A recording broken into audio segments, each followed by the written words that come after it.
Range, presented by GalleryofGuns.com.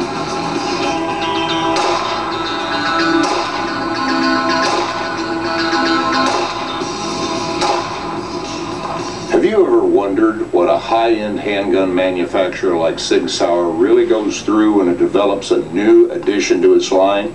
We're going to take you inside the secret engineering department of that company and actually show you how they turn a fine weapon like the Sig P229, one of my favorites, into something totally new and different.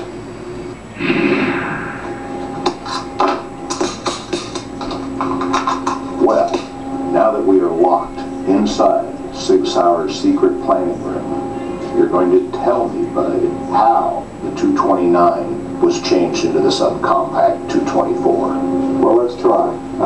As you know Ron Cohen, our CEO, of course, and he was flying back in a plane one day. Had this little concept in his mind, and we probably spend a couple hours a day with the CEO on a normal basis anyway. And he was telling us about this, how he thinks, we need to have a subcompact classic model. And we kicked it around a little bit, Ron and I, and then we called Eric in, our product manager for handguns, and we kicked it around with Eric for a while, and we said, we need some real professional help here. And we got our friend Jesse involved, who's the design engineer for the corporation. And what we needed to do is learn our parameters, which gun, which classic could we do the best job with to design this subcompact version. And Jesse brought in some drawings, and he gave us some ideas of how short we could go on the grip, how short we could go on the slide, and then in a matter of a few hours, we had gone back and done a little work with some very expensive tools. I think one of them was a hacksaw, and built, roughly put together with a hacksaw and a welding piece. By Monday, this was on a Friday, and by Monday we had the gun you have in your hand. It gave us an idea of the overall look and somewhat of the feel of how a subcompact P229, once we decided that was the model to go with, would look. And so from that point on, we really turned the concept over to the design professionals. I think Jesse will give you a better idea how we got down the line to where we are today. Well, we started out with this mock-up where I took a 229, cut it down, welded it back together, and that gives you a good feel for what the gun will be like.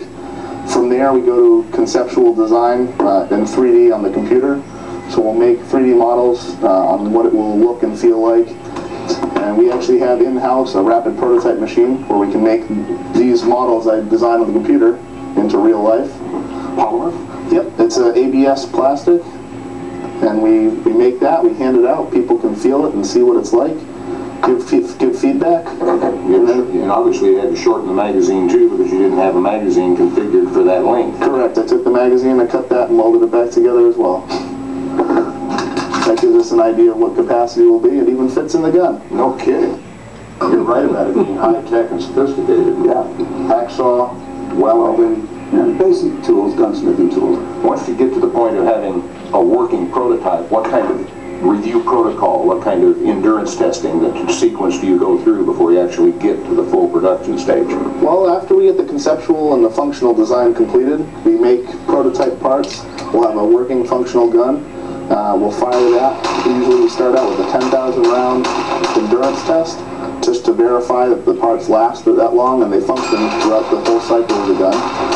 From there, we'll go on to a minimum of 20,000 rounds for an endurance test, and we'll complete that. Once the endurance testing is finished on prototype parts, we'll move on to production, and we'll have a 0 series where we do 10 guns to 1,000 rounds each, and then 5 of those guns are taken to 5,000 rounds.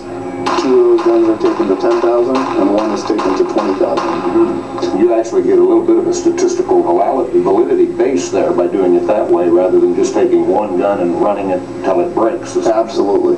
And Dick, it's important to note there's a definite difference between the prototype testing that we do in the 0 series. The prototype testing validates the design that the engineers have come up with, where the 0 series is really there to validate the manufacturability of the design itself. It validates parts that we build in-house as well as vendor source parts. So really a two-step process for design and then manufacturability. So when the consumer gets the product, it actually works as the design is It's not enough just to invent a gun that works. You have to invent a gun that you can manufacture and sell. Absolutely.